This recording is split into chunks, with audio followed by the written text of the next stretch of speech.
Ce journal vous est offert par le FPI, Fonds des promotions de l'industrie, votre partenaire privilégié pour la réussite de vos projets.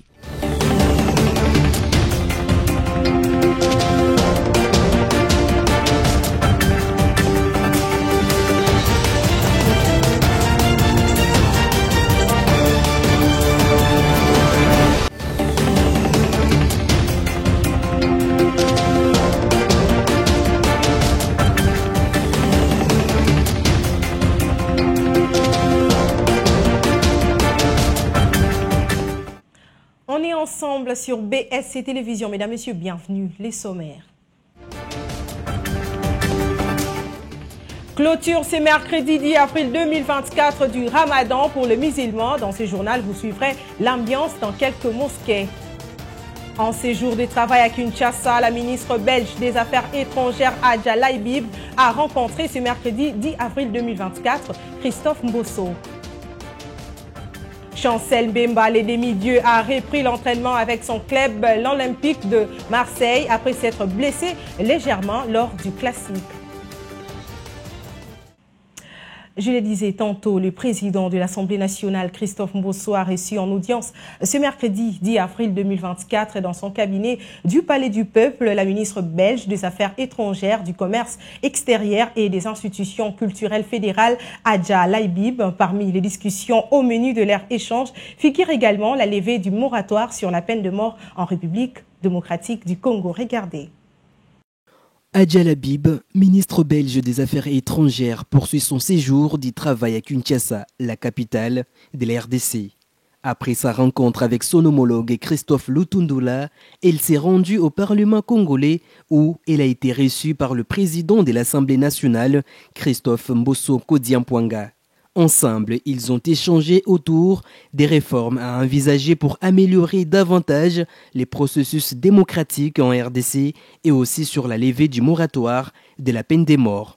Une décision bien réfléchie selon le président de l'Assemblée nationale, Christophe Mbosso. Madame la ministre des Affaires étrangères du Royaume de Belgique, la question de moratoire. Nous avons interdit à l'époque le moratoire. On a suspendu la peine de mort, mais nous y sommes revenus compte tenu de la situation extrêmement grave qui se passe à l'est du pays. C'est la seule raison qui nous a conduit à ça.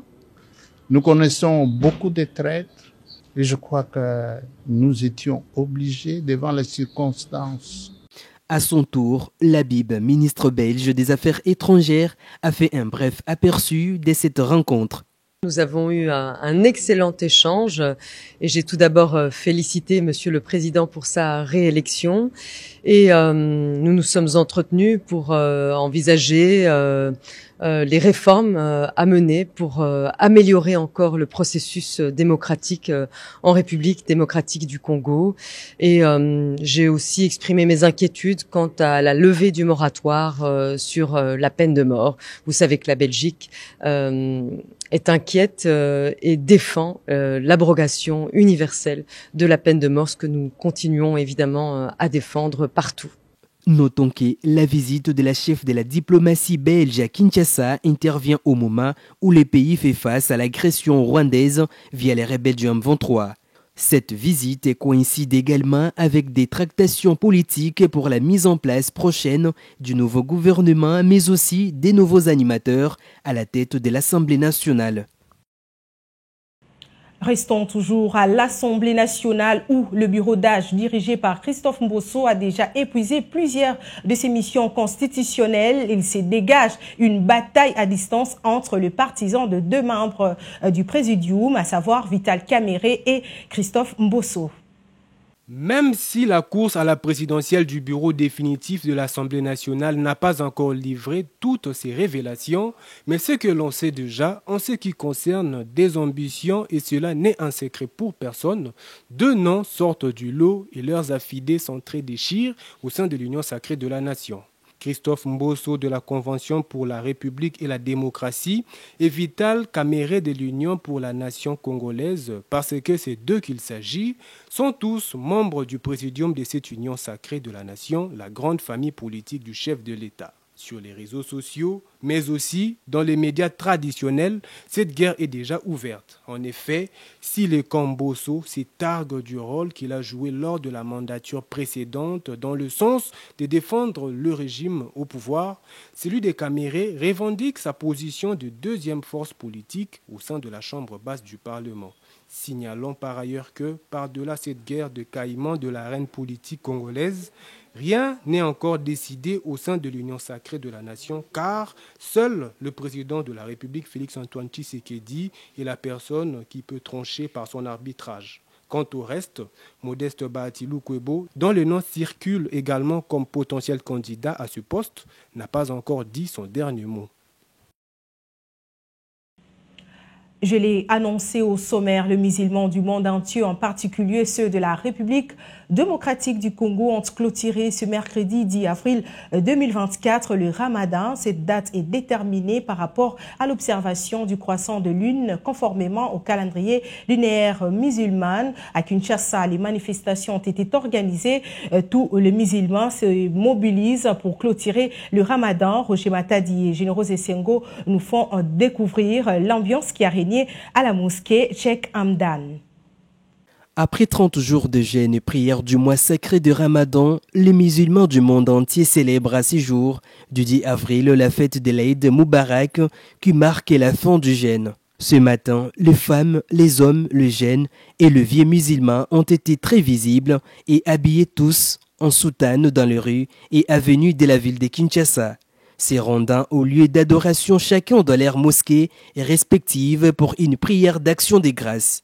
C'est le cas de musulmans de la mosquée Cheikh Hamdan, située dans la commune de Lingwala au quartier Bovin. Trouvé sur place, l'imam Alfan Moulonga explique l'importance du Ramadan. Lelo ezali mukolo oyo bazali kofungola po balia bakieli pendant 30 jours. Lelo eza mukolo oyo baza kosala partage ya bato nyonso, baza kosepela kolia na ba musulman na ba non musulman. Et lelo ezalaki mukolo ya idi tosambeli na sima sambela tosengi tosali mabondeli pona mboka pona ba musulman ya mokili mobimba. Quelques musulmans interrogés sur place se sont exprimés en ces termes. Sanza ya Ramadan eyaki kotangisa biso to banga nzambe. C'est-à-dire que makambo to anda kosala na Ramadan oyo ko banga nzambe na Ramadan wana le Ramadan esili to tika yango te. Sanza oyo kotangisa biso na makambo oyo ya malamu to banda kosala wana to na comportement wana na basanza mususu. Sentiment eza makasi quand même de voir que to bandi moi mobimba Ramadan ti to komi na suka. Eza bao bakufi pendant le mois de Ramadan. Eza na bao yo bazui malade. Bao babela ki makasi, bao basali ba accident. Mais quand même biso toza parmi bao yo nzambe asali biso grâce na faveur ya kokoma ti lelo mukolo suka ndenge tokutani bato ebele ndenge bomona ki awa tosepeli. Notons qu'à cette clôture du mois des Ramadan, l'orateur du jour a invité les croyants musulmans au partage et à la solidarité avec ceux qui sont dans les besoins et la précarité, juste une manière d'exprimer l'amour, la fraternité. Entre-temps, à Goma, dans la province du Nord Kivu, la grande prière de la clôture du mois de Ramadan n'a pas eu lieu au stade de l'Unité, comme prévu pour de raisons sécuritaires. Vous le savez, le maire de la dite ville, le commissaire Faustin Kaman Kapend, a appelé le musulman de cette partie du pays à célébrer l'Ad al-Fitr dans 2 mosquées. Par conséquent, la grande prière prévue ce mercredi au stade de l'Unité a été annulée. L'armée dément le rumeur sur l'abandon de position par la MONUSCO à Saké au profit de l'armée rwandaise. Le porte-parole du gouverneur du Nord Kivu, le lieutenant-colonel Guillaume Djike, a affirmé que le retrait des casques bleus fait partie d'une stratégie militaire. On l'écoute. Contrairement aux rumeurs qui circulent faisant état de la MONUSCO qui aurait cédé une position au M23 dans les hauteurs de Saké, c'est vraiment une fausse rumeur parce que vous devez savoir que les soucis des forces armées de la République démocratique du Congo pour manœuvrer librement, il était question que la MONUSCO puisse céder cette position pour que nous puissions avoir cette liberté de manœuvre. Et il s'est fait que l'ennemi s'est trouvé juste à côté de cette position. Comme il n'y a pas eu relève sur position, l'ennemi a profité. Lorsque la MONUSCO a dégarni la position, l'ennemi a tout de suite profité et est venu réoccuper cette position. Et donc, pour nous, forces armées de la République démocratique du Congo, c'est une bonne chose parce que cela pourra nous permettre maintenant de bien cibler l'ennemi et de l'atteindre. Voilà ce qu'il faut comprendre par rapport à toutes ces fausses rumeurs qui circulent faisant état de l'abandon d'une position à Saké par la MONUSCO au profit des terroristes de l'armée rwandaise et du M23. Et en Afrique du Sud, l'ex-président sud-africain Jacob Zuma sera finalement candidat aux élections législatives prévues en fin mai dans ces pays après qu'un tribunal électoral a annulé son exclusion de scrutin lié à une condamnation à la prison en 2021. C'est le soulagement pour les partisans de l'ancien président Jacob Zuma qui était venu lui porter soutien devant le tribunal de Johannesburg. Pour nous, il faut que Zuma se présente. Il est comme notre père. C'est écrit dans la constitution sud-africaine. Toute personne condamnée à une peine de prison supérieure à 12 mois ne peut pas se présenter aux élections présidentielles. Jacob Zuma, poursuivi dans plusieurs affaires de corruption, a été condamné à 15 mois de prison pour outrage à la justice en 2021. Mais grâce à une remise de peine écourtée à 3 mois pour raison médicale, il pourra finalement représenter son parti aux élections du 29 mai prochain. Si beaucoup de gens ont dit qu'ils voulaient que je me présente, qui peut s'y opposer parce que nous gouvernons selon la règle de la majorité et que c'est dans la Constitution? Comment peuvent-ils ne pas être d'accord avec cela? Les élections s'annoncent compliquées pour l'ANC qui pourrait bien perdre sa majorité pour la première fois en 30 ans. Pour cause, de multiples scandales de corruption et blanchiment d'argent et son incapacité à relever une économie en berne, plombée par un chômage endémique et une pauvreté croissante. Selon les derniers sondages, le parti historique créé par Nelson Mandela remporterait un peu plus de 40% des voix, contre quelques 27% pour le premier parti d'opposition, l'Alliance démocratique. Pour sa part, le MK, Umkhonto we Sizwe, pourrait remporter 15 à 20% des voix en mai prochain. Si vous regardez l'ANC dirigée par Ramaphosa et ce que le pays est devenu ici en Afrique du Sud, il y a un sérieux besoin de changement. Les Sud-Africains l'ont compris, il n'y a pas de place pour les petits partis politiques. Si vous voulez retirer l'ANC du gouvernement, le seul moyen d'y parvenir est de passer par le parti MK. Depuis l'adhésion de Zuma au parti MK, l'ANC cherche à se distinguer de ce dernier et a déposé une requête en urgence contre l'utilisation illégale des marques, symboles et de l'héritage de l'ANC. Je l'ai également annoncé au sommaire. Bonne nouvelle, le capitaine de Léopard, Chancel Mbemba, les Demidier, a repris l'entraînement avec son club, l'Olympique de Marseille, après s'être blessé légèrement lors du classique. Sachez également que l'international congolais Chancel Mbemba est dans le groupe de 20 joueurs qui feront le déplacement pour Lisbonne pour affronter les Benfica dans le cadre de la manche aller de quart de finale de l'Europa League. En sport toujours, le Real Madrid et le Manchester City se sont neutralisés par un score nul de 3 buts partout le mardi 9 avril 2024 au stade Santiago Bernabéu en quart de finale de Ligue des Champions. Isaac Bopima.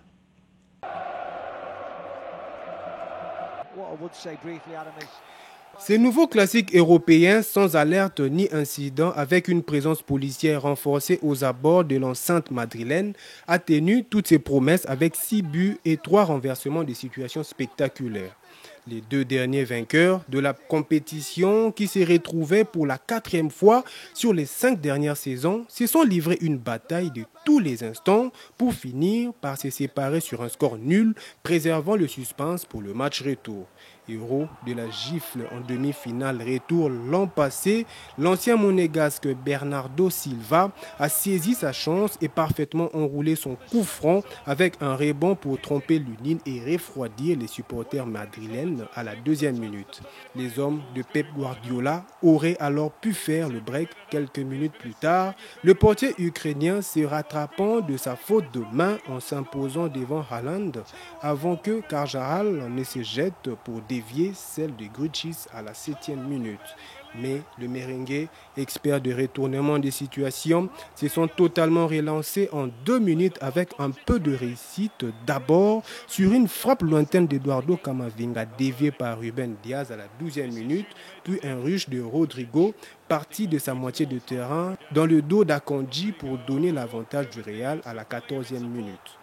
La partie a ensuite basculé dans l'irrationnel au retour des vestiaires alors que les Madrilènes poussaient pour renforcer le coup. En l'espace de 5 minutes, Manchester City a repris les dessus grâce à un bijou de son prodige Phil Foden en pleine lucarne à l'entrée de la surface à la 66e minute et à un autre plus inattendu du défenseur croate qui a parfaitement enroulé du droit son mauvais pied à l'opposé à la 71e minute. Mais les Real n'abdiquent jamais et City en a déjà fait le frais en 2022 où le merengue avait arraché leur place en finale en prolongation après 2 buts en 2 minutes de Rodrigo. Cette fois, c'est l'Uruguayen Federico Valverde qui a ramené les Madrilènes à hauteur d'une puissante volée du droit sur un centre de Vinicius à la 79e minute pour empêcher les Citizens d'aborder le match retour avec un avantage d'1 but. Tout se jouera donc mercredi prochain à l'Etihad où les géants espagnols avaient sombré la saison passée en demi-finale sur la route du premier sacre européen des Sky Blues.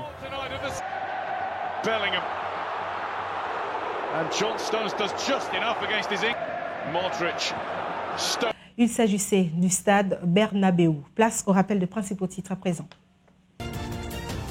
Clôture ce mercredi 10 avril 2024 du Ramadan pour le musulman. Dans ce journal, vous avez suivi l'ambiance dans quelques mosquées.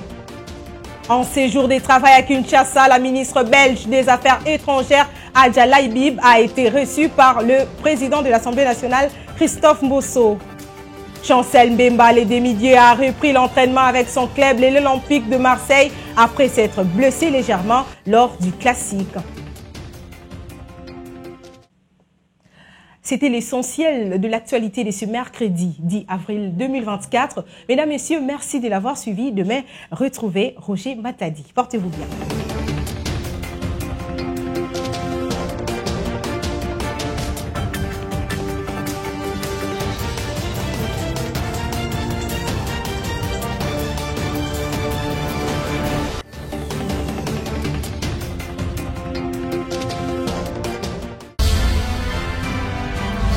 Ce journal vous a été offert par le FPI, Fonds des promotions de l'industrie, votre partenaire privilégié pour la réussite de vos projets.